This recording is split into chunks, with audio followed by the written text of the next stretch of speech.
Hey you guys, Dr. Nicole here, and today we're going to talk about what the heck is the pelvic floor.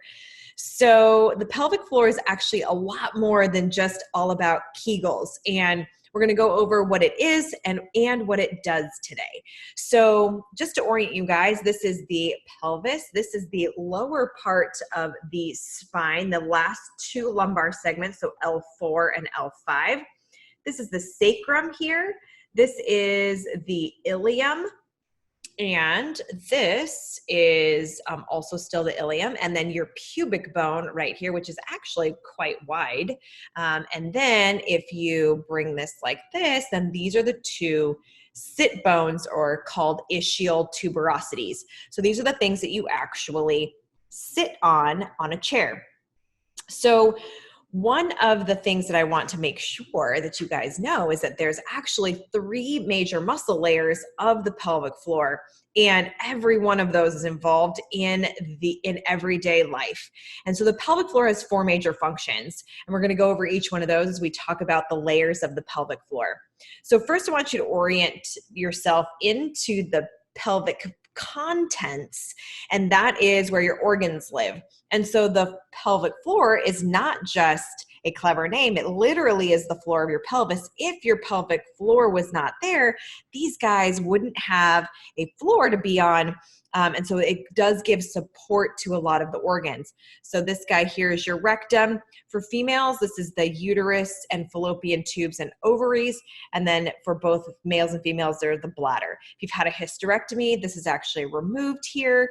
And for males, the prostate actually sits right underneath the bladder. It's a little walnut structure here. And so that is where the bladder is. So the bladder sits also right behind the pubic bone here. And what it also rests on are pelvic floor muscles here. So we're going to take these organs out, and now we're just looking inside the pelvic floor at the muscles there. So these are the deeper muscles. As you can see there, they go right near where the tailbone goes, and they also go from your tailbone all the way to the pubic bone. So they create this sling from side to side, going from pubic bone to tailbone here, and then they also go, like we said before, from sit bone to sit bone. Now, if you kind of take a look here, this is a triangle here. This is called your urogenital triangle. You guys probably don't care what that means, but what it houses, though, is the vaginal canal or opening, or the base of the penis for males, and the urethra. And the superficial pelvic floor muscles, which are what are this triangle here, they go from sit bone to sit bone. And so this muscle here is actually implicated quite a bit in any sort of pelvic pain with intercourse. And some of these other muscles here are really important in the continence mechanism of wrapping around the urethra for both males and females. And so when this muscle is too tight, it can create difficulty starting a urine stream, or if it's too weak or not coordinated well, it can actually cause some incontinence here. So those are the superficial muscles, or the muscles that are closer to the surface, and they wrap around, like we said, the urethra, the vaginal canal, or the base of the penis, and the rectum also. So again, in the same way that if these guys are tight here, it can close off openings, which is good for most cases and sometimes not good for others if you want to actually let urine out. The same thing goes for this superficial pelvic floor muscle, your external anal sphincter, right? It's great for when we don't want anything to come out when we don't want it to, but when we do want to poop, then this needs to relax and open, and sometimes this is a reason why there might be constipation.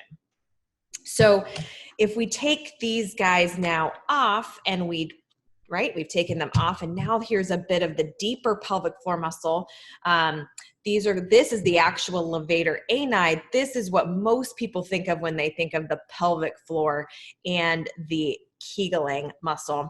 So it wraps from all the way from the pubic bone back to the tailbone, and then back again, almost in this like horseshoe kind of fashion. And one of these muscles here actually wraps around and the rectum here. and actually kinks the rectum.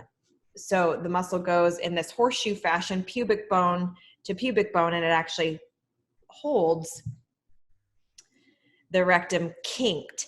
And so when that muscle is relaxed, then the rectum can get straighter, and then there's more ease of having a bowel movement.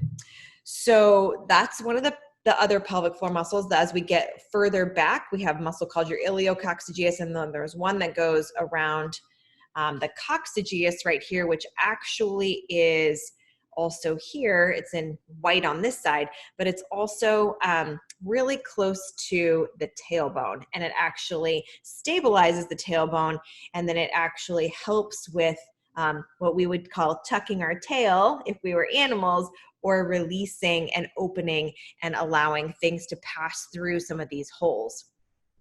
So the pelvic floor, as we said before, is actually supportive for our pelvic organs. It has sphincteric functions, meaning it closes the openings to the rectum, the vaginal canal, and the urethra. It also has sexual function. So as you can see here, this is the clitoral area. And then there's also a lot of ways that these, especially these superficial muscles, actually help with an erection, and they can also help with orgasm for both genders. So we have sphincteric, supportive, and stabilizing is the fourth one.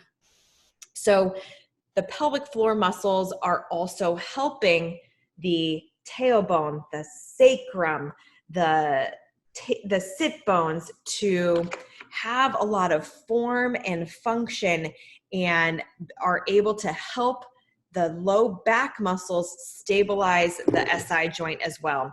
So they should not be, though, secondary stabilizers, meaning that they should only be helpers. They shouldn't be the primary ones. So sometimes if you have like a lot of low back pain and these muscles shut off, then these guys have to turn on and are working way too hard for too long.